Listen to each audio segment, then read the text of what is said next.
The Israel-Hamas conflict is exposing radical elements within our population who are cheering the terror attacks, but it's also exposing those in power in this country who are enthusiastically supporting the Palestinians over Israel, even going as far as accusing Israel of war crimes for their response. And I'm sure you can guess who's up to that.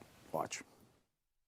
However, we do know as well that war crimes do not constitute and are not an appropriate response for other war crimes. When we are talking about the blockading of water, food, electricity to a population, when we are talking about dropping what we're seeing from Human Rights Watch, reports and confirmation from organizations like Amnesty International and Human Rights Watch, the dropping and deployment of white phosphorus, which is also a war crime. Well, of course, Israel denies those claims, but naturally AOC believes anti-Israel watch groups and a terror group, Hamas, over Israeli governments. Join me now is host of the Dinesh D'Souza podcast, author and filmmaker Dinesh D'Souza, also here executive editor of Common Sense Society, Chris Bedford. But, you know, AOC is not alone, Dinesh. The New York Times also believed Hamas when they ran that headline talking about, you know, what had happened, and they had to make their retraction. Why is there such a pro-Palestinian sentiment uprising in America, Dinesh? Because although anti-Semitism can be found across the spectrum, you'll find it here, there, and everywhere. The ideology that justifies anti-Semitism is strongly on the left.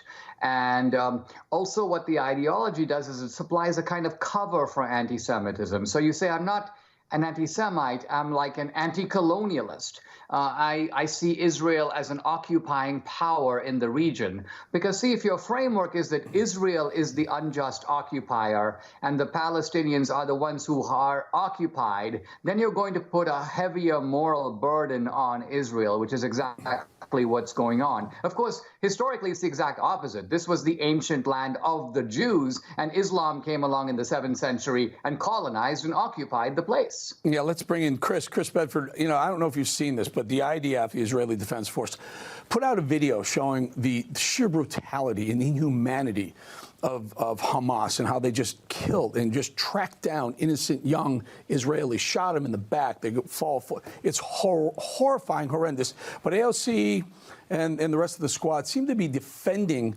these murderous thugs, and I guess they don't think they deserve to be eradicated. Thoughts, Chris?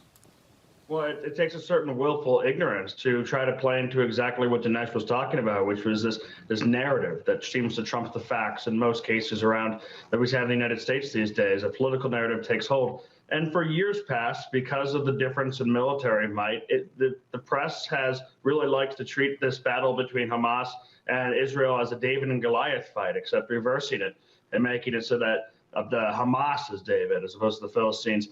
They believe this, but it was really disrupted over this past few weeks by exactly what you're talking about. The massacre of over 1,000 innocent people, of civilians, of elderly, of babies, of women, the parading through the streets.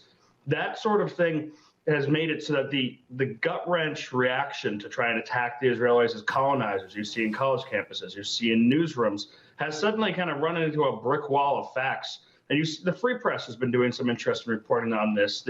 The sudden waking up that a lot of kind of casual limousine liberals had, or just fellow traveling liberals had over the past few years about their alliances with different groups, like some of the members of the squad, have really been called out, and a harsh light has been shown on them. And a lot of these folks are waking up and saying, holy smokes, I thought that I was a leftist, or I thought I was a liberal, or I thought I was woke, until I realized that that might mean, according to my friends, justifying attacks on babies and women and children.